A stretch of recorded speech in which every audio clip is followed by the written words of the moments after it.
I'm working on the Cap 11 right now. HMRC's Cap 11. All I need is a goalkeeper. I genuinely just need a goalkeeper. When I get a goalkeeper, I'm going to put out the video. Are you going to put the full I've got a full lineup. Yeah, the full lineup. Yeah. Hey guys, welcome back to More Than a Match with myself, Damani, and RH. Mate, he's a monster one, innit? We've got a big one today. We've got a massive one. Yeah. He's a wanted man, this man, innit? Wanted man. He's a wanted man. Everyone's out for him. What are we going to call him, though? We'll call him Tax Man. The Tax Man. Yeah, Mr. HMRC. Nah, Tax Man. Let's say Tax Man. The Tax Man. But Karel, thank you so much for joining us. You're a busy man, mate. You've been all over. Get hold of you. Hey, thanks for having me. I know we've been avoiding us. We've been meaning to do this for a minute, but like, as D knows, man, I've been watching this since the beginning, so it's good to be here, man. No, I appreciate it. Your journey's, we're speaking off camera, the journey's amazing, mate. Like, you've been getting shout outs on the overlap, you've been up with Rio. Like, what's it been like for you, mate? A whirlwind, you know. Like, I think the best way to like put it into perspective is like, we all went to Jeremy's tournament in the summer, right? And that's before everything kicked off. And like, even just watching and seeing like all these different like ESPNs and Sky Sports and stuff like coming to do their bit of media, and we're there with our cameras and stuff like trying to. Obviously, we know Jeremy, but it's like we're trying to get a moment to do it. We're not actually on schedule. To now like going to these like studios and events and being around the same people, being around other footballers, it's just like I always think back to that day because I was amazing. Like, I thought, you know, next time I don't want to be stood in the cold waiting. Like, I want to go officially, and then like now it just feels a bit more validating being in those spaces. So it's mad though, because like you said there, like we wanted to speak to people, but people will want to speak to you now. Do you know what I mean? So that must be like, oh, this is mad. This. How does that make you feel though? Like, again, you've been on both sides of it. I think that's why for us this is it's brilliant, because we've seen that side of it, and we'll go into obviously your journey and the sacrifice. Everyone sees the success now, but there's a lot more that went into it before. Like, that must make you feel so proud.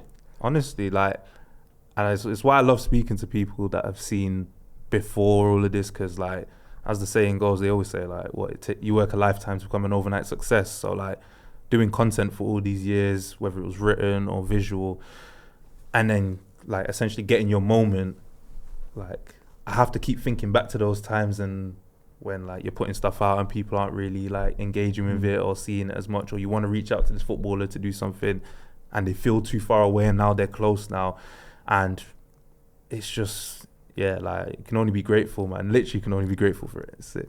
Where did it all start then? Like, what was, because it's a fantastic idea. Your delivery, your approach is amazing, isn't it? But what made you come up with HMRC, a footballing podcasts? There must have been a moment where you're going, right, this is clicking now. Do you know what it is? It's like the idea of doing content based on a podcast. Like, I even look at myself and think I should have done it earlier, because I watch a load of football podcasts, like including this one, you know, More Than a Match. Shout out More Than a Match. I love it, mate. Shout out More Than a Match. But like, honestly, I text you when you started it. I said, this is sick, and I'll be locked in with it. I appreciate that, because I do consume a lot of them. But it's like when I am watching it, I am like doing my Googles, like making sure what they're saying. This is before I said, I like to know what's like to get more context, because sometimes they're telling a story and I'm like, oh, I want to see what actually happened. Or if they're like recounting an event, I might go and look for the clip to be like, oh, that's what they're talking about. And then one day it's like, I just see Jay Bothroyd's like clips, and I just went, nah, this ain't adding up. And I said, what if I just, because at that point you're just with content, as much as people say we plan, we strategize, sometimes you're just trying to throw stuff at the wall, hoping it sticks. So like, I don't really care. I don't have that mentality. I'll just try something. If it gets 10 likes, it gets 10 likes. If it gets 100,000 likes, so be it. No expectation. Just put it out there, because if you have expectation, it puts you off. Oh, like maybe they won't like this, maybe they won't like that. So I just put it out, and honestly, just like that, it just started going. And from then, I try not to put something out that I don't know if I've got like 3 or 4 more episodes of at least. So then like a series, like a bit of did that.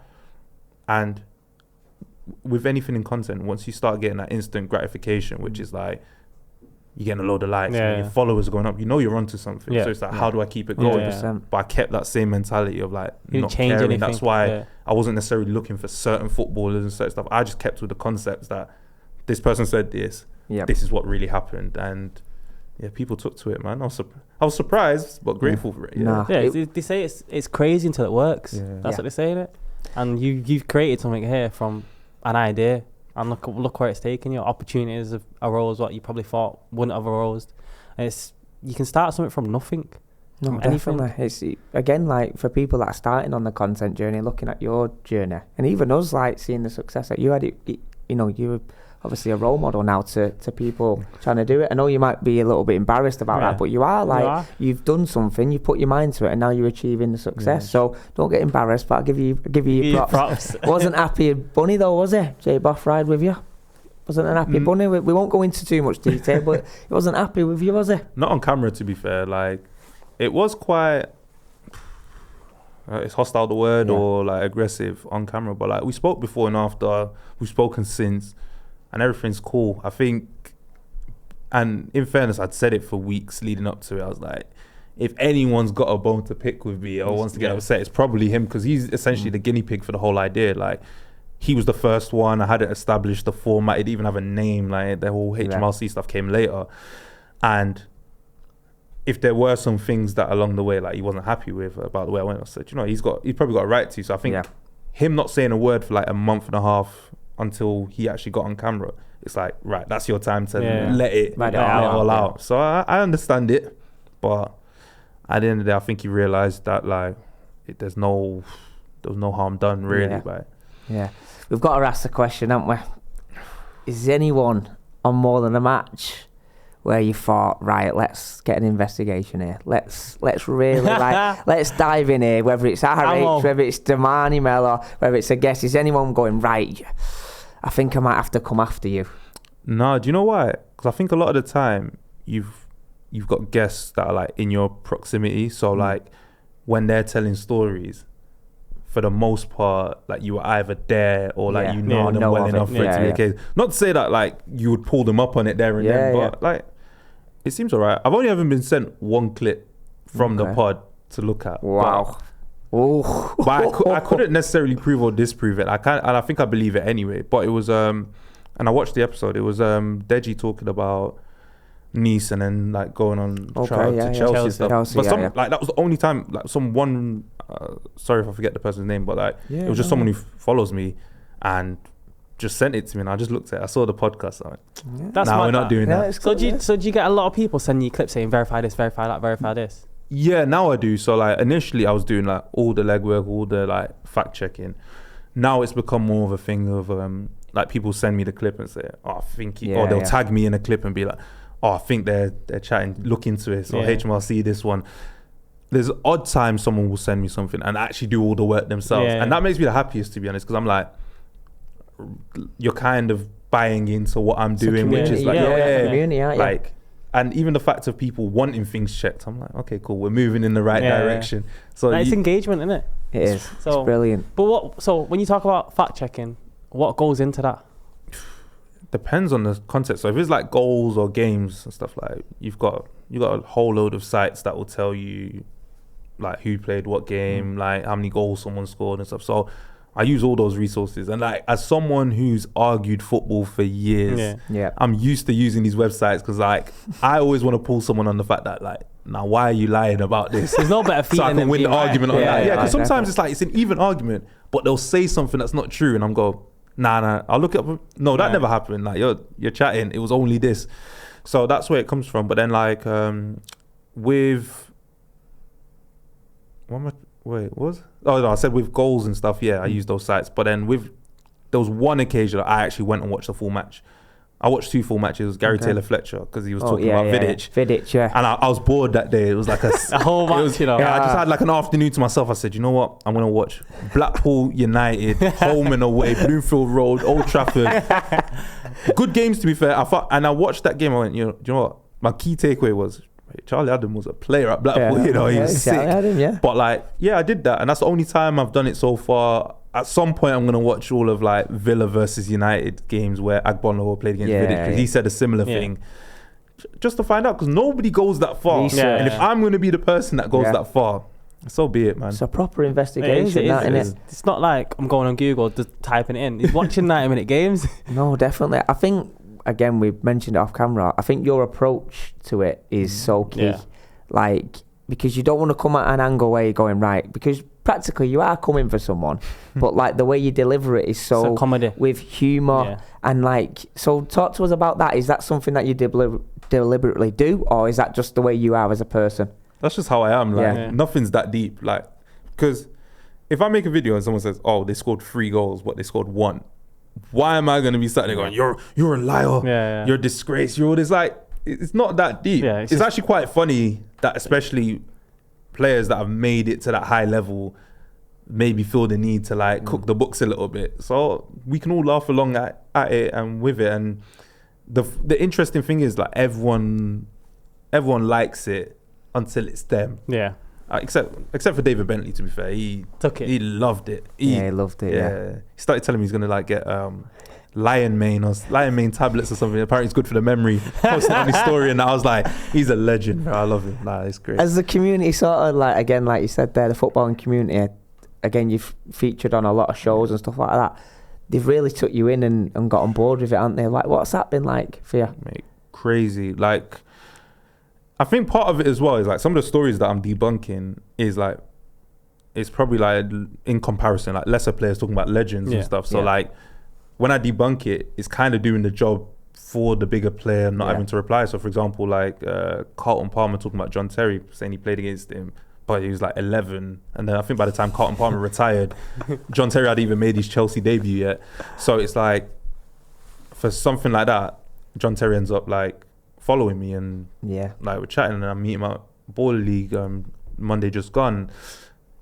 Like, I can't put into words the way it is, or like, as much as like Ian Wright shout out was massive, then seeing him in person and chatting to him, invaluable, isn't it? Bro, it's mad, it's crazy, isn't it? It is how it can just take you from, like, you watch these people every day and you're speaking about them, and then you're going to meet them. It's like happens so fast as well, doesn't crazy. It's so quick. What was it like, that Ballers League?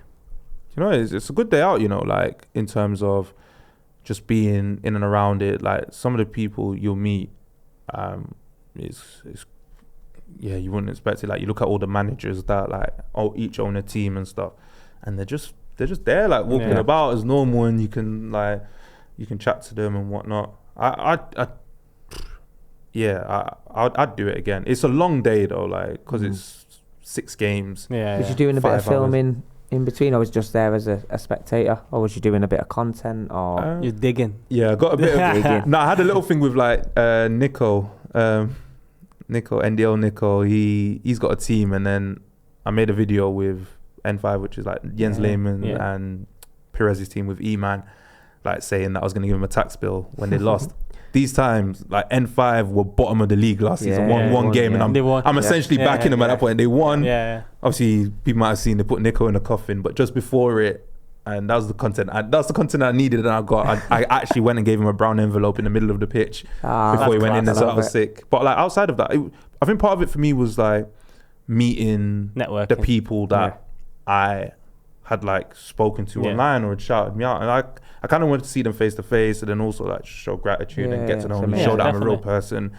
And then like, it's ridiculous, but like, it's definitely a good alternative to football. But it's a long day. It's like 5 till like 10:30 or something like that. Free trims though. Free trims. I didn't see the barber, you know. Did you not? Free Nando's though. Free Nando's, yeah, free Nando's. That was good, and free drinks. Free drinks. VIP I had the soft now. drinks VIP now. Hey, come on, this guy here, Mr. HMRC and that. I went back to the stands though. I did go back up into the stands. Through the back door and that. Through the back door. That was it. He's here. You're big on networking, aren't you? Yeah. So you wanted to ask the quick question: how important is that, the networking side of things? Because I know you're massive on networking, and I think it's so important, like, to broaden your network. Like, don't be afraid to have conversations, because you don't know where that conversation will lead to. Do you know what I mean? So I know you're massive on it. Yeah, I'm massive. Like, since before I started this, I've always been big on just like getting to know people and like find out what people do, what they're interested, see if they're interested in what I want to do. Like, for example, like I did the article with Damani like this summer, but I probably got his number like ages ago through like meeting him through like mutual friends, and then just saying like, oh, I might need you for this, and he's like, yeah, like That's amazing. let's see. But I never acted on it for quite some time, and then when the timing was right, got to do that. And I think that's the important of networking. It's like people look at here and now, like, what can you do for me now? What can we do now? But like, you never know. You might need that person 6 months from now, definitely. 2 years from now, or they might need you. And just being connected is just the bare minimum. Like, you see each other online, you're keeping each other's like building a relationship. Their face in your mind. You can't get nowhere without it. And I feel like too many people are just on this like, oh, let me just sit back and wait and see what comes to me. Now, sometimes you've got to be the person to go and ask, because you never know. That person could be looking to work with you or looking to meet you.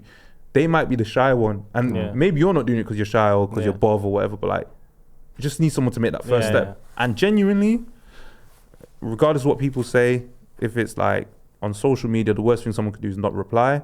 In person, the worst thing someone could say is, oh, I'm not really that interested.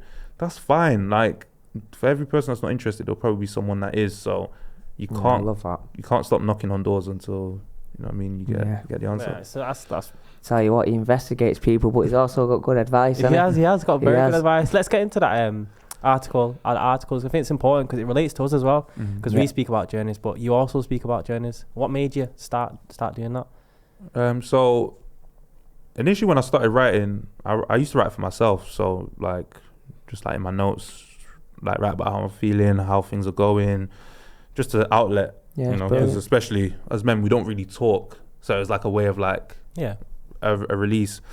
And then the first time I wrote about football, that was to do with kind of questioning if football's a dream. Because a lot of the guys around me that were playing, they'll be like, oh yeah, like you think football's great, but this, but that. And I'll take it in and be like, do you know what? I hear what you're saying. So I wrote it because at that time it was, guys weren't really going in interviews and say, well, football's not that great because of this and that. Now there's a bit more leniency to speak. So that kind of kicked it off. But I never wanted to be someone that writes about, oh, well, United beat City or like this person scored that many goals and stuff. That wasn't really my interest. It was like the stories behind the scenes. And eventually I got to a point where I wanted to do things with players, like collaboratively. So like Tyrese Dolan was the first one. And like credit to him, shout out him, because he was like, yeah, I'll do it. Like, let's get pictures, let's get that sorted. When you post it, I'll collab it, all this stuff, like, just was top. You don't forget that either, do you? Don't forget. It's still like, as much as the cool things I've done still, and I was on the phone to him earlier, I said, bro, you're still one of my pin posts, because I have to remind myself, like, this was kind of like the jump off and confidence booster, where it's like, okay, if I can get that done with you, what's to say I can't get it done with other people? Yeah, definitely. So we did that, and then eventually done a few, and being able to use that and kind of use it as a reference to other people and say, oh, well, this is what I want to do with you, and this is who I did it with already, so you don't feel like the guinea pig or the first one. Something to show. And show that I'm not really writing articles that are trying to trip anyone up or anything. And Dee will attest to it. It's like, amazing. It's brilliant. I wrote about his journey, and then I sent it to him. It was like, okay, if there's anything you want me to add, change, take out, like, don't worry about it. Like, you've got as much creative license as I do. Because I want it, when it comes out, that everyone's happy with it. Everyone's good to go. I looked at it and I was like, what the hell? Like, it reminded me of like loads of things. Do you know what I mean? Like, I took a step back and like, wow. Like, I remember reading it, and again, it's I showed everyone else, like, who's wrote that? Who's wrote that? I was like, this more than a match even got mentioned, didn't it? Yeah, it did. Yeah. But no, it's amazing how that's you just... the title. More than a match. It's amazing because, like you said, people don't understand like what goes into football. Yeah. Everyone sees the money, the cars, the high life, but some people it's draining. It's mentally draining for people. But like you said, men are not open about speaking up, so I guess you just get on with it. But obviously, I think it's changed a lot more now, where people are more open, and mental health is a big talking point in sports, especially now. So I think it's important to highlight. It doesn't make you weak if you speak up. You're strong, if anything. No, I think that's a fantastic message from the both of you. Yeah. In terms of the journalism stuff and the writing and stuff like that, it's great to highlight it because of what you're doing now. Yeah. So no one, again, I'm not too sure if you've been on a podcast and explained this already, but for people that don't know, this is the real you, and this is where you've come from. So the fact that, who else have you done like articles with and for? I could Yeah, there's a list, you know. Go so on, in terms of proper collabs, the ones I've posted, so I've done obviously done Tyree Stolen, JB, Jean Bellouin. Yeah, shout out to JB. I've done Marvin Coletta, who was at Wolves, now at Rotherham. And then the other ones I've wrote like about people that I know, but I haven't like been able to do it fully. Yeah, fully.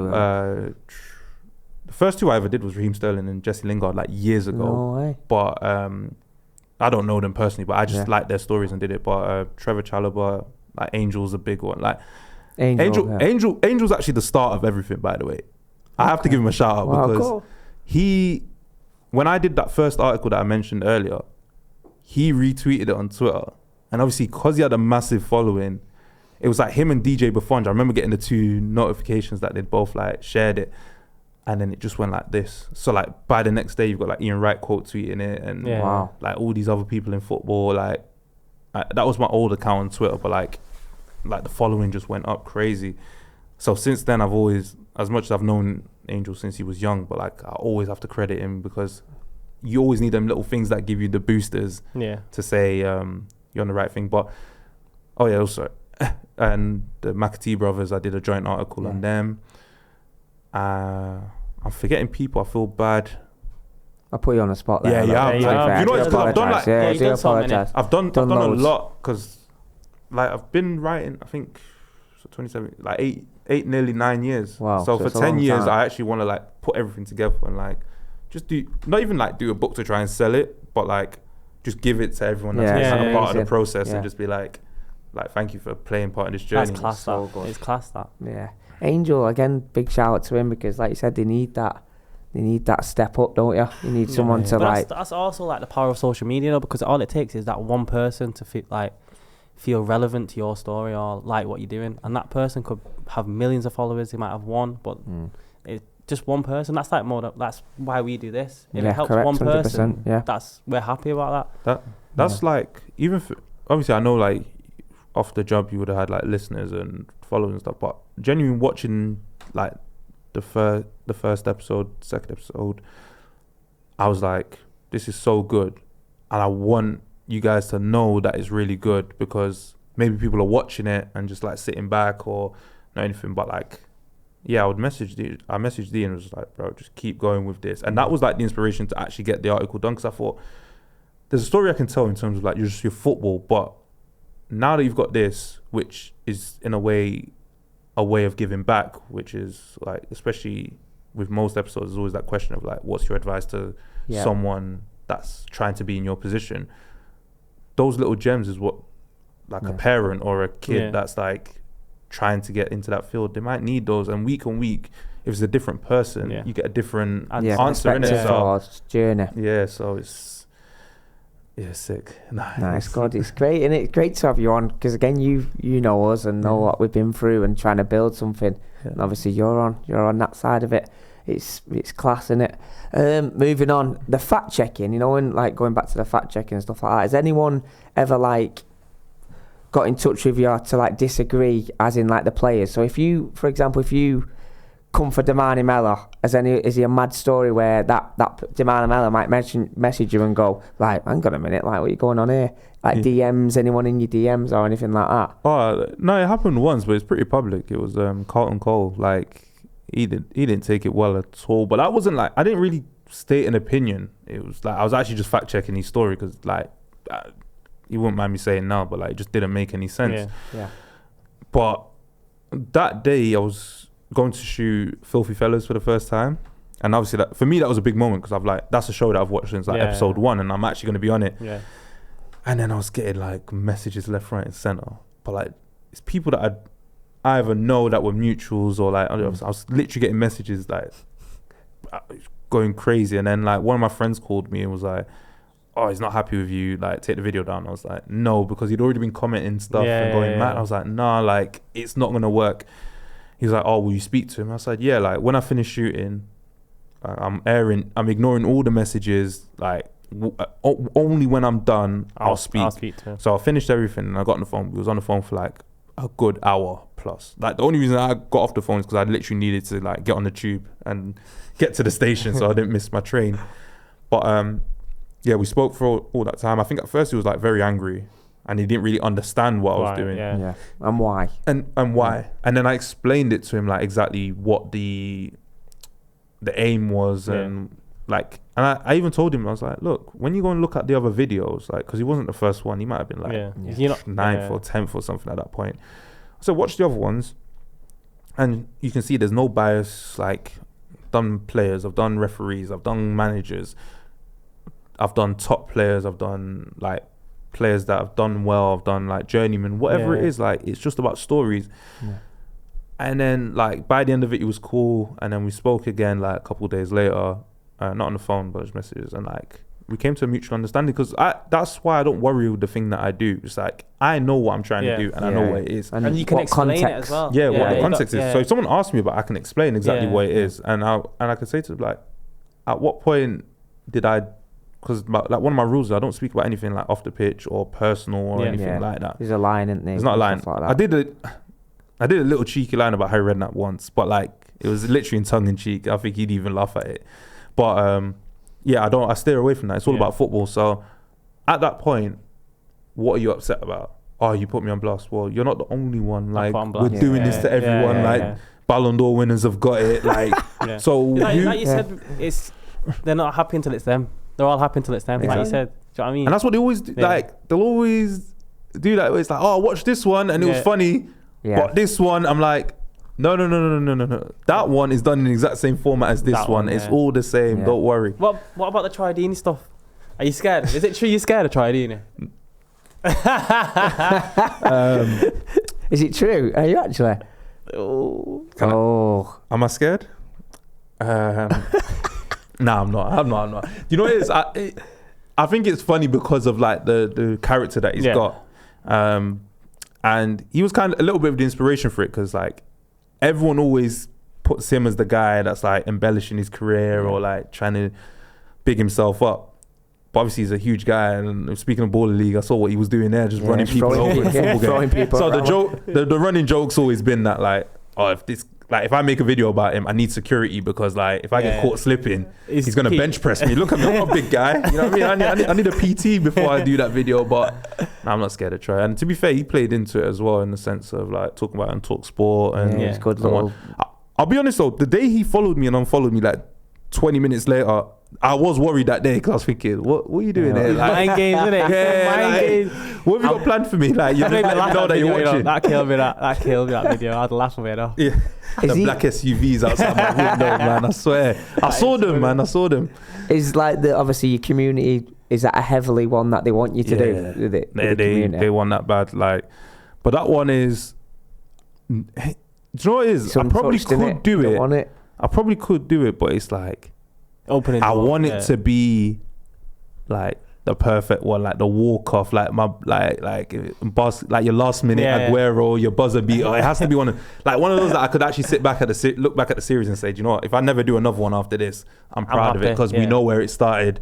So I know people are waiting for it, but it will come. But I just need to get that feel for it, because like I was telling you off camera, like I don't pre-record, so like I need to be feeling it. And I think every time I've gone to do a Troy Deeney one, it's like it's not the time yet. And I always believe in timing. So will you touch on that a little bit more? Because I was really surprised about that, because I'm thinking, how many takes is it going to take you? And you're saying like you just do it off the cuff, no planning. So if you're like you're saying, you find a little quiet place, if you think, right, I've got an idea now, you just film straight away. Yeah. So like, especially what I like to do. So my planning phase is really just like watching the video, the story, then getting all the screenshots and facts, right? And then basically by the time I start recording, I'm like, I know what I need to hit, what I need to say. And then the jokes just come from themselves. Like I don't really, like if you sit there writing it, it's probably not as funny once you actually say it. Yeah. So it's just like, I just got like, even the things like right, roll the tapes, come to the stage, that was all like off the cuff. Because if anyone has the time or ever wants to, like if you go in like order of watching it, you actually see the show develop into what it is. Because like the first one I never said like I don't think I said come to the stage on that one. The second one I might have, the third one I haven't. But it's like as a content creator, you kind of got to listen to your audience. And it's like, when you say something, if they're all commenting in it, you're stupid not to make it's it. like your slogan, isn't it? Yeah. So it's like, as I added all of them, that's when, okay, we started hitting stride, and it made it easier to do like what I told you that I do. Like sometimes I can just sit, like find a quiet place, do a quick video, because it's like, people know what they want to hear, what they say. They want to hear come to the stage, they want to hear roll the tapes, they want to hear a year right, which I know when I'm giving out like the rebates, as we call them, they don't get to hear it, so they're a bit disappointed, because like, but even though we're all in on it and we kind of know the format and like how it's going to be done, like people still like and appreciate it because they're waiting for that bit where that's the main bit. I was like, but I've had to drop the shoulder a couple of times where it's like, I make it seem like it's going to be true, and I'm back and then I drop it because it's like, oh, I thought I was going to get it today. No, you. Yeah, that's keeping them waiting, though, innit? That's good. It's a hook, innit? Yeah, it's a hook. When like you're in the street now, again, like that's growing community all the time. Do people ask you to like reenact obviously what you're going to say in that? Has anyone give you one of that? Like give us a like come to the stage or like. Yeah, like people. Do you know what it is? It's not as often as you think. So like.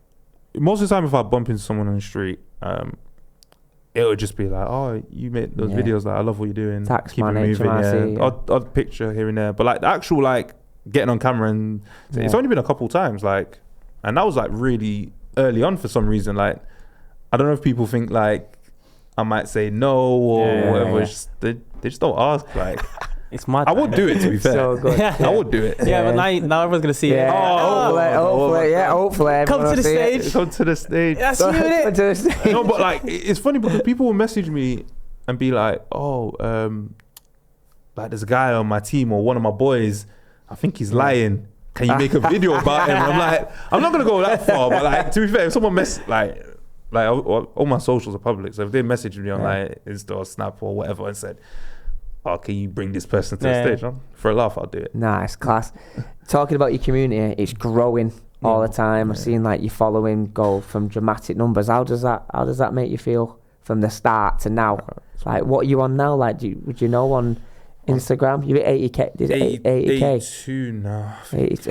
I literally looked at it just before I Oh, it's at 82. It's grown to 2k since he's walked through that door, has it? Hey, any chance of giving us the 2k? Listen, it's insane. Like at the start of September, I had like 1,000 followers on Instagram. Growth's rapid, isn't it? On TikTok, I think I had like 7,000. And I was kind of like stuck in and around those numbers for a while. Twitter, I had like 200 followers, and the way it snowballed. At first, it's like it's so overwhelming because it's like, bro, I've never had this many notifications in my life. I've never had this many messages and stuff. And I was on the thing of like, because I had like before I had like a smaller community, I was like, I can reply to everyone and just message everyone, like everyone's comments and stuff. And then the way it was like rolling in, and because you're dropping new videos and people are commenting on the previous video and it's going like that, it's like, I can't keep up with all of this. And I'm sure you could probably relate from like when you were like in the 21s and then you make your United debut and everyone's watching, and then you're getting all those like thank you, bro. It's a lot. As much as like I used to think that people were like, oh, you're just doing that thing where it's like, oh, I'm big time now, I can't reply, I'm busy. I'm saying it is. Is it like it's like a full-time job? Well, it is, isn't it? Your full-time job, like. But it's like it's because you got other than like doing all the other cool stuff and like shoots, but you are keeping on top of your community. Like you're posting. Yeah, because without you're trying to keep the interaction going. That's important, isn't it? And for me, I don't do it because I want to like retain an audience or protect the brand or anything like that. For me, it's mostly the feeling of like like we said earlier, like I've been on the other side. Like you're reaching out to someone, you want to help. I want like it doesn't, as much as it could be tiring, like doing it, especially at certain points. I do try and allocate a little bit of time a day to just like go through requests or like stuff and get back to as many people as I can and hear them out, because when I was young or before all of this, like I messaged someone, it could still be sitting in a request today. I don't know, just acknowledging that. And I appreciate all the love. Yeah, I appreciate like every single like comment, like, because I've been on the other side. I've been trying to get in the door, and then when you finally are, like, people say to me, it's like the other day I went out and they were like, "Oh, you're doing sick, you're doing this." And I was like, just being myself. Like I was like really chill about it. And it's like, oh, you don't have to be humble about it. And I was like, that's you. Maybe if I like had just started and straight away it blew up, it could go to my head. But I'm like, I've scratched and clawed and tried to get into these grafted for this, into these rooms and networked as much as possible to be able to like on the article front keep that going. And so when I do finally get a moment to shine, like I'm not gonna take that and run and go big time and then anyone like, for me we're all equal, man. It's just I've got maybe more followers than the average person, but it's not nothing's changed about me personally. Yeah, that's brilliant. I think that's important though, because like you say, like people do go the other way though, like you like don't reply or. Why are you looking at me like that? I'm not looking at you. See your pause there. Are you one of them? See your pause. Is it? Fact check. I see some of his vids. Like they went like, did you stop replying after a bit? This guy. I'm doing one-to-one with Rashi. Can't reply no more. One-to-one with Bruno. I can't reply no more. He's fact checking me here now, isn't it? There's a coach's version coming on this HMRC. You're good. What is your schedule like then? What is it like? How's it been?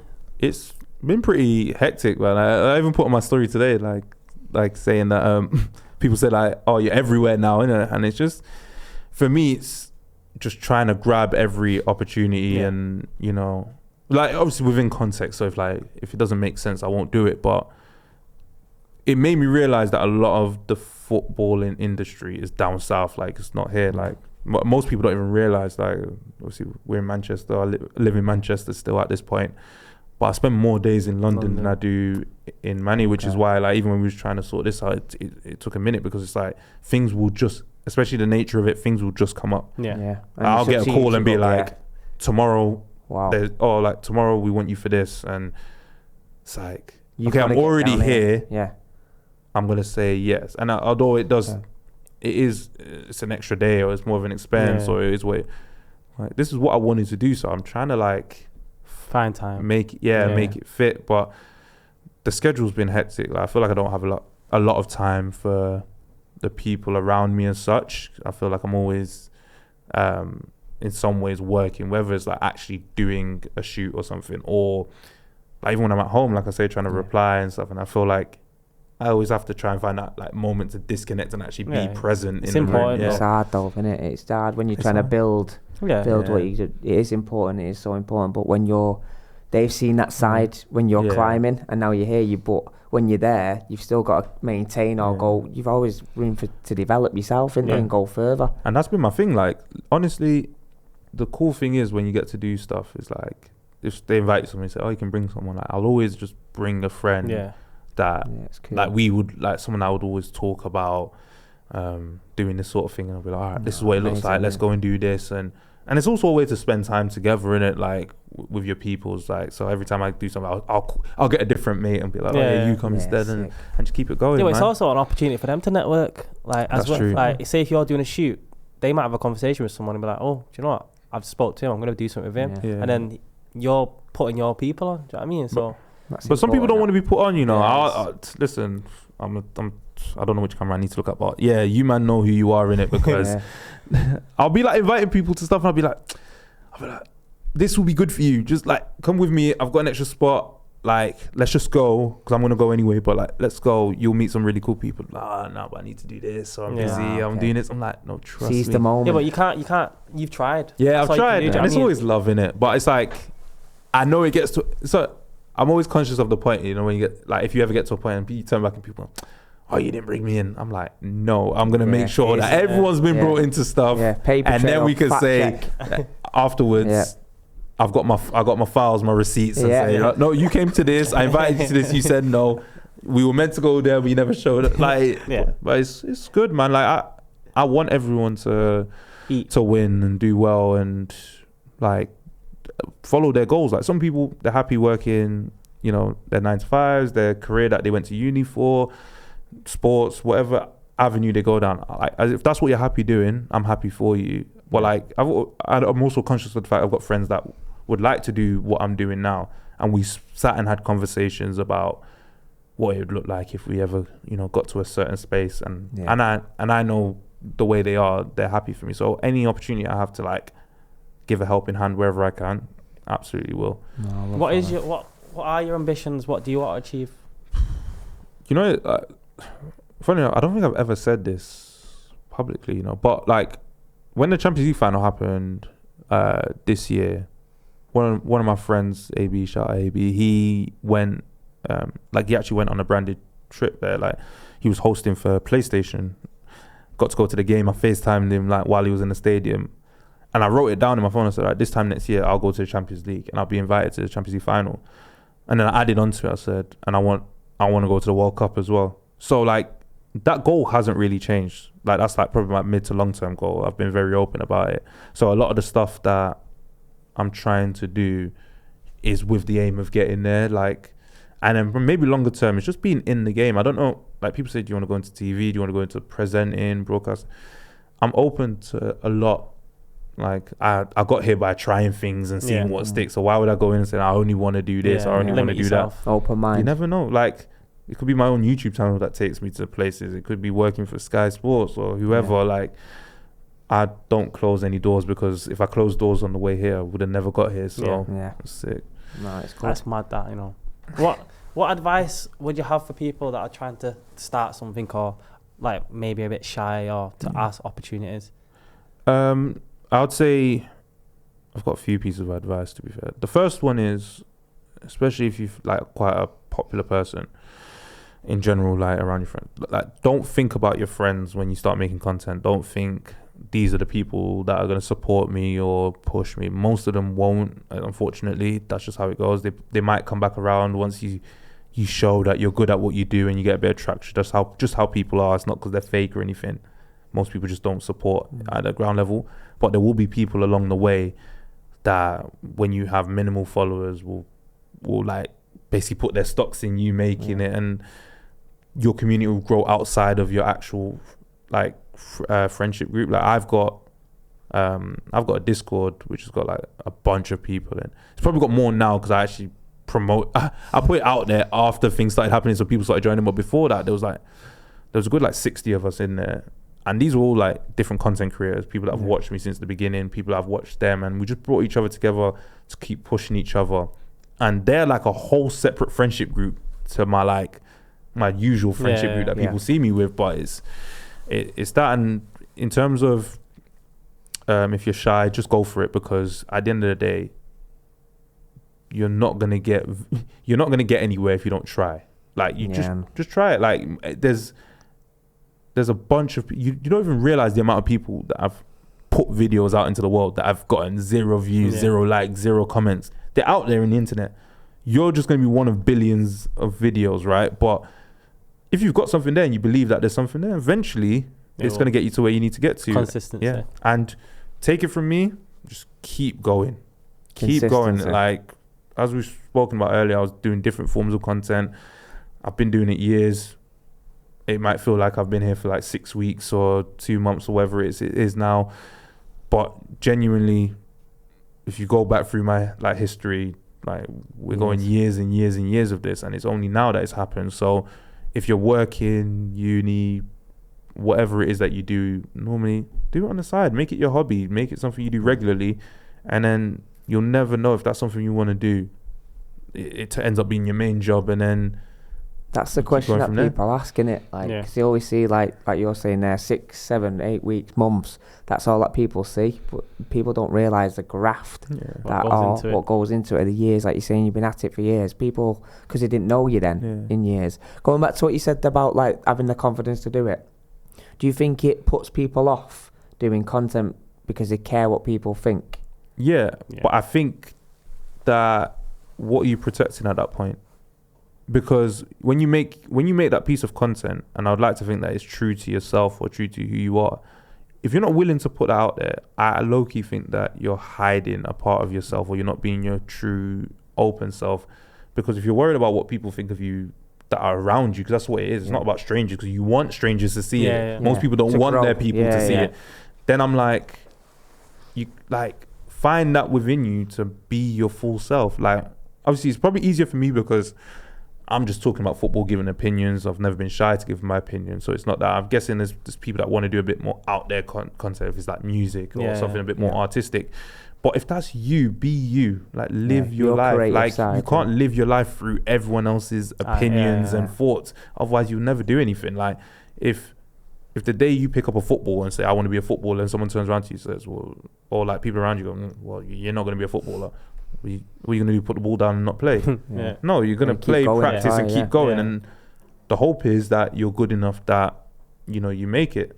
You know what I'm saying? But I also like, there's also a dark side to social media, isn't there? Like, people take some comments to heart, do you know what I mean? And it can lead to different things. So I understand people feeling uncomfortable to put certain things out when they might want to, they're scared. And I think hopefully that it gets cracked down on, really, because no one likes to be called names or this or that, because like I said, it's confidence. So no, it's not. It's genuinely like, the internet is not for the weak. No. Like, I am glamorizing it to the degree where you say, like, if you do it, you get to do all these cool things. But like, actual people on the internet, it's not the greatest place if you're not of a certain mentality, because even if you're on your way up, like, everyone loves it and stuff, but you reach a point where it's like, okay, if you get popular enough, and it's not necessarily happened with me as such, like, people start fact checking you. Or people start turning on you. That's what happens. Don't come up with an idea, someone will be at it. You can't come for the fact checker. I don't really talk too much about me playing football, so you can't really fact check. That was my next question. But I was gonna say, I can answer that. Like, I ain't got nothing to hide. But you get to a certain point where it's like, people will just turn on you for the sake of turning on you. You're doing all the same things right, but it's like the internet will start saying, oh, I don't like this person fell off, this is boring, this and that. Meanwhile, like, the people who actually matter and who can progress you are still praising you. But it's easy to like focus on those like negative comments. But my advice to that would be just like, honestly, disconnect yourself from the internet. The reason why it doesn't bother me, I probably have gotten comments and stuff like that, it doesn't bother me because I don't, as much as it sounds harsh, I don't see those like trolls or whatever as real people. Like, they don't have their face on the internet. They probably don't have their real name. They don't have just an egg going on. It's just a profile picture and some characters. And I am very much like trivializing online bullying. I understand how real it is, but I'm saying from my perspective, that's how I view it, because I can't let someone who I don't know from anywhere ruin my day. Now, if you guys messaged me saying, "Oh, this is rubbish," or like you fell off, like, you wouldn't do it, but like if you did that, I'd be like, oh, it actually like it'd be like, oh right, I actually know these guys. Like, why are they going out their way to say this? But if it's someone you don't know, Tom Clare said it, didn't he? Tom Clare, he said like he wouldn't let his kids have social media. He said like it's just because he's on that side of it where he's in the public eye. Like, it's a wild place, isn't it? And he's probably seen or experienced things or met people that 1 minute they're your friend, or they might, then stab you in the back. I bet there's a lot like that in that game, isn't it? Well, there'll be loads of people who you've not spoke to for years who'll come out of the woodwork and say, oh, yo, you do, like you said before, you're doing well, let's go for some food, let's do this, let's do that. And it's like, you can spot them from a mile away, though. You know who's with you and who wants you. Do you know what I mean? Definitely. It's like a lot of people remember what your phone number is after like things go well, and I don't say that to criticize them and stuff. Like I said earlier, people like to be on board with things that are great, but it's just understanding what the relationship is before anything. So it's like, if it's someone I've not spoken to in years, or someone I've even tried to reach out to that I know, and they've kind of like buffed it off, and then now all of a sudden they've got all this energy for me. It's like, okay, but then what happens if tomorrow, like, all my accounts get deactivated? Touch wood, done. But like, but like, say I go back to square one. Like, are you still gonna be here, or are you here for the ride? And it's like, as we get older, we kind of like can figure those things out, which is why I feel bad for like young footballers, because I think at like 18, 19, 20, you really don't know who your friends are and who aren't. And like, you're flying, you're making money, you're playing like at the highest level, and you've got all these people around you. You don't realize that all of a sudden, a couple injuries or a couple bad moves or anything unfortunate, like, it's literally going to be you and maybe 2-3 others, and by then you realize, and it's too late, because these people have taken all your resources while you're at the top anyway. So that is something that, like, needs to be looked out for in any industry. If it's like young people that are like on their way, just to be wary of like environment who to have around you. Yeah, we like always talk about that, don't we? The environment. You got to have a positive environment around you. Supportive people, like parents, grandparents, friends. Like we always try and educate. You know, more than a match. It's so important that, and the fact that you've said it. It needs to be hammered home, and that's why I loved watching the early like episodes of the podcast and then on, is because like that was a key focus. Whereas obviously a lot of it's like, oh, where did you play? What did you do? How many goals you scored? But it was like, okay, cool, we'll tell your story. But on the side of that, we're actually giving a message out to the people that are watching, and it's big, man. There's a lot of things people don't see, and in football, unless you've got family or you've got friends that are in or have been in the game, and it's like you guys are kind of giving that free game that someone might have. Like if a parent's watching, a kid's watching from God knows where in the country or in the world that doesn't have any connections to football other than the fact that they might currently play in an academy or have a child that plays in the academy or grandchild. You're essentially giving them that advice to pass on and act as though like you're basically representing for that group of people. So it's massive in that sense, because that's why we've done it as well, and we do appreciate it. Massive. That's the reason why we started this, though, isn't it? Because like we said, and you said before, if you can spread a positive message to one person, our job's done, isn't it? Yeah. And that's why we're trying to do it. You said you're not scared of giving your opinion about football.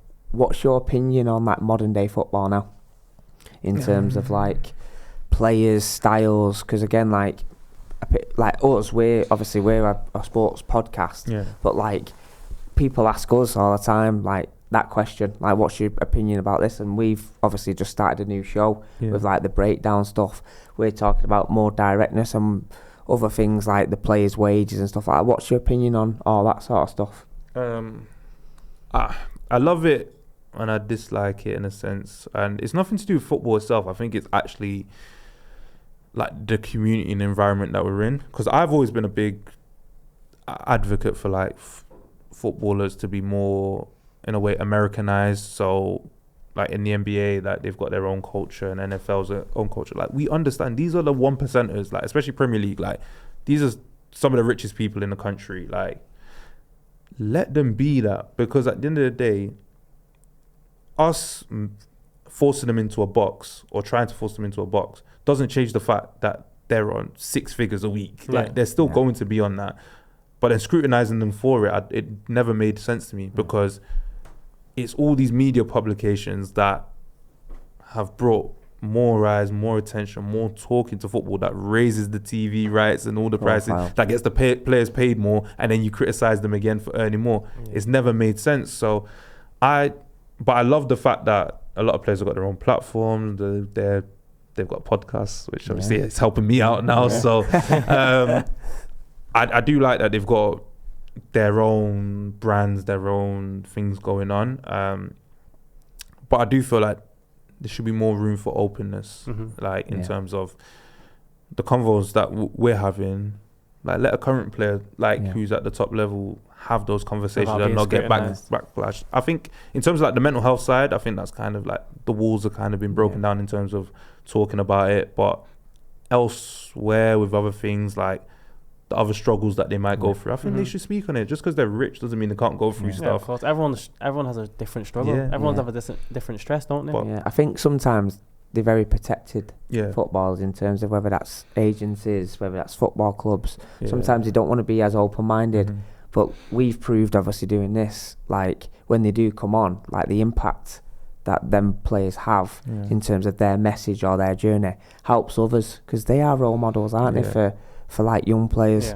I think there's two things. There's a lot of red tape. So like even to get to speak to a high level footballer, you got to go through this person, where it's an agent, the club, and all this stuff, which makes it difficult. And the second thing is trust. Like I said, the media has like spent so much time trying to knock players down that when someone approaches them to do an interview, they probably half think that they're going to get tripped up. But where like this podcast is an example of like the shift in it, is like, okay, if you've got like former players on there, or you've got someone that they're familiar with or friendly with, they can sit and relax because they know, same way I did with my articles, which was like, you're safe in this place. With me. Yeah, it's open, honest, together. What do you want in there? What don't you want in there? Like, what can we talk about? What can't we? And you don't abuse that trust. Correct. Then you're going to get an open interview. But because there's been so much like trying to trip each other up and twist words and make footballers the villain, like it, for a while it was really rough in terms of like trying to get good, wholesome, wholehearted content, because you could tell they're giving PR answers and you can see that the person asking questions is trying to catch them out, or they've got to ask really PR questions. Whereas now I think we're getting to a space where it's a lot more chilled, like, and we can enjoy the convos that are being had. Before we move on to Dee's final question, you talked about one of your aspirations, obviously Champions League, World Cup. I've got a client who lives in Los Angeles, who lives in America. When I mentioned to him that myself and Damani was interviewing you, he's seen all your stuff. So the fact that it's gone out to like worldwide, and he's actually asked a question. He says, this is from Dom from LA. What's the craziest rabbit hole your research has taken you down? Very good question. That's from Sir Dominator. That's his nickname. He's called Dom in LA. So first of all, your content's already reached Mr. the US, Mr. Worldwide. I think I'm Pitbull, but this lad's Mr. Worldwide. And obviously his question, which is fantastic question. No, great question, and shout out to LA, man. Hopefully I'm there one day. I need to see those palm trees, man. I need to see the hills, the GTA hills there. But do you know what? I actually think there's a couple. So like, obviously the Lee Clark story. I'm sorry to Lee Clark. I keep doing this to him. But it was a simple clip because they just asked him who's the best he played against, Scholes and Zidane. And then I was like, it's only because I thought, when did he play against Zidane? Let me look this up. And then when I looked it up, I was like, okay, I don't think he's played against Zidane. But then one thing I confirmed was he never played in the Champions League. And he said specifically Zidane in the Champions League. So when I got to that stage, I was like, oh, this is mad. Like, how have you... Like... How did you get from like where you had your career, which was a good career, like he was a top flight player, to I've played against Zidane, who's obviously one of the greatest to ever do it, to in the Champions League when you know full well you've never played in the Champions League. Wild, isn't it? So it's that one to me always threw me off, and I hope, you know, it's such a mad one. I hope one day he's got a picture of him against Zidane in like a Champions League qualifier or something that I never saw or clocked, or nobody ever has. But like, that's one. And the Carlton Palmer one with John Terry, because it was like, his one was interesting because it was like, it started off with like one video and it was one lie, and then I just kept going and it was like almost like slightly exaggerating. It was like every other sentence there was a story that wasn't true, and I was like, oh no, this can be more than one. And then I dropped that video, and this is the beauty of not pre-recorded, is I dropped it, and then not long afterwards I remembered the John Terry story about him playing against him when he was like 10 or 11 apparently, and I just made it there and then followed it up with it. So it's like, yeah, it's weird when it comes to players. It's like you go with one story and then you start pulling the thread, and as you pull the thread, there's more and more. But Carlton Palmer was one. It was the gift that kept on giving. Like, he was just it was just like, he said this, no it didn't. You said that, no it didn't. You said this, no it didn't. Your eyes are like, content. Like, this is so good. Like, this is what I'm looking. Because sometimes it's like some videos are a bit like, it's like a fact in a game that was wrong, and I'm just like, I'll tell the people anyway, because it's like I like to provide the context. But stuff like that, when it's like multiple, I'm like, oh wow, gold. Like I'm working on the Cap 11 right now, HMRC's Cap 11. All I need is a goalkeeper. I genuinely just need a goalkeeper. When I get a goalkeeper, I'm going to put out the video. You're going to put the full I've got a full lineup. Yeah, the full lineup. Yeah, at the moment. Keeper. You have to do your research on a keeper. Yeah, people tell me to look at Mark Crossley, because he's got a lot of like Brian Clough stories.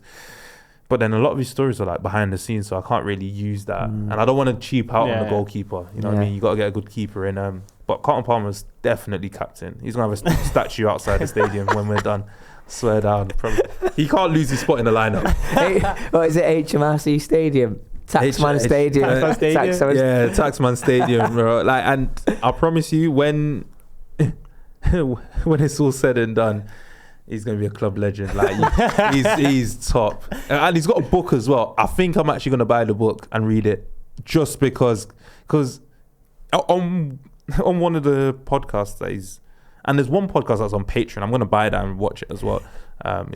So I need He's in trouble then. Nah, because I need to know, like, you're saying all these stories. One thing going on a podcast and saying it. There's another thing writing a book. Yeah. Once you've written a book, you've solidified it in ink that this is the and then the behind truth the in your paywall. story. Then behind the paywall. Yeah, behind the paywall. I don't know what is hiding behind that paywall. That's what they have to do. That's what they have to do to get away from you. Now get behind the paywall, but then you buy it. Well, listen, man. I think Patreon's like £3 or something. I'll rise that up, man. I've got it. Is it? You mentioned that you might jump into other sports as well. Football might not be the only one. I heard you say that. Is this an exclusive? Is this more than a match exclusive? Is it? We're looking at expanding the sporting landscape. I've got a few. Sorry, I don't know why. When we start talking about HMRC, I get into character a little bit. No, I love it. Keep it going. Keep it going. We're looking at it because you know what? With football, I said I'm only going to do football until I feel like there's a tide turning with it. And the fact that I've seen on some podcasts, like people are stuttering a little bit when they're telling a story or they're saying I might get HMRC, that we're healing in that sense, you know, like the cap. Everyone's like, should I say that? Should I not? Yeah. We're healing now. So people are mortified. That's why. I might. Yeah, I feel like it won't be specifically like one sport next. Yeah. Like people want basketball and stuff. It might just be like miscellaneous stuff that we can just go and fact check because why not? But football's like. The reason why football was so easy for me is because football's my passion. Like I love football more than most other things. Yeah. As much as like sometimes games these days can be quite like tedious to watch. Yeah. Like that's why I asked that question before. Oh, about what about the football? Style and the football because like again the games change so much. Yeah. Like you've just mentioned there, some games are just like even we watch it we're like oh my god like everyone's like playing like wingers are not football. wingers. Wingers are not like getting at the man. They're always recycling. So that's. Do you not feel like you're watching a training drill sometimes? That's exactly like shape, like pass it out, come back out, pass recycle the ball, boom, boom. It's like, but I think it's on the verge of changing. But we need. There's one thing that we need to happen is, and it's specifically like these three teams. Obviously, PSG already won the Champions League. We need like Barca to win it and Real Madrid because. They've got most of those flair players like Yamal, Dembele, Doué, Vinny, Mbappe, all these guys. If they can show that they can win that way, I think it football's a copycat thing. Yeah. So like I think it will give that freedom back to the players because watching wingers not take on their man, and I understand it because teams are doubling, tripling up and all that stuff. Like there is context for it, but it's just like when you watch old clips. Like mid 2000s, 2010s, and you're actually seeing flair. Like you ever watch if you watch like a Ronaldinho come, and you're seeing him run into like 20 yards of 20 yards, taking on three players. Step you can't do that no more. Short, you think that's a fair factor from the players though? No. Well, I say fair factor as the manager as well. Yeah, no, I'd say fair factor in the sense of players lose their spots over this sort of thing. That's what I mean. You'll be on the bench if you don't do what the manager says, because it used to be. Players go and win me the game. Now it's this setup is going to win me the game, and it's like I get that, but in certain games you need players that can break the game. That's why Yamal was such a breath of fresh air. Even though Barca have a fluid system, it didn't matter if a team was camping all 10 men behind the ball. Bro. If he does a moment of magic and then plays it to Rafinha or scores, that's it, 1-0 up. Yeah. Now they've got to come and play. So. That's always my wish when I watch these games, that someone score early, because that means the game come out. Like United Liverpool the other day, I dread to see what that game would have looked like if United didn't score that early. Because it was like Liverpool would have to come out. They were going to play anyway. They had to come out to play, and then United wanted to counter-attack. So football's this weird one nowadays, man. The send us home, mate. You're going to have to word this. No, you've been doing it now. Oh, don't. Why are you giving me responsibility? You've been doing it. You did it last episode, so you did it again. Final question on More Than a Match podcast. What has football and your content journey taught you? Football's taught me community. Like from fans who support the same team to in my content, just people enjoying a singular creator. I think my content journey taught me perseverance, not giving up. I could say the same for football as well, because you can watch years and years of your team being dark, and like one day they're going to be good. And honestly, it's just been like, it's just enjoyment. Like football content, it's all enjoyment. Like I choose to watch football. I choose to make content. It's not something that I was forced to do at school or forced to do in my spare time. Like I love it. So they're probably the things that football taught me, man. And I've watched enough episodes to plan my answer anyway. So I appreciate it. Looking at this. When's it coming? When's it coming? You made me do it though. Like this is your. Yeah, but you done it last time, didn't you? No, but that's your question, man. That's it. But I've enjoyed this episode. It's been a pleasure. No, it's been unbelievable, mate. And thank you for your time, because you are a wanted man now. You know what I mean? I was honestly, like, and I wanted to be here. So it means just so like, you know, if I was like I said, everything's in London. So like, if I was in Manchester and I was doing something all day, and it's like straight after, can I come and do this, or can I do it before I'm doing? It's like cross country, and I'm like, can I get back in time? So that time is invaluable to us, and we can't wait for the next. Listen, I love it, mate. Just keep it up. Like again, like you're absolutely smashing it. And I know you got a little bit embarrassed when we're giving you your props and stuff. But you deserve it. You deserve it, mate. No one sees, again, with the footballing journeys, with the content journeys, your journey. No one sees the sacrifice, what goes into it, and hopefully now, by you spreading your journey on More Than a Match, people will see. And they don't just see you for the tax man, they see you as Karel. Yeah, the guy that you knew before that. I'm telling you, one day we can sit and talk about that day, man. That was a day of not knowing what we were doing per se, and trying to figure it out as going along. And that's the content game. Like people, 100%. That's a story within itself, isn't it? Yeah, because you know the most inspiring thing, like before we got, but like it was genuinely like when we were there, and obviously like Jeremy's done well for himself. Shout out him, and like all these content creators and stuff with their Ginge and Specs and all these people.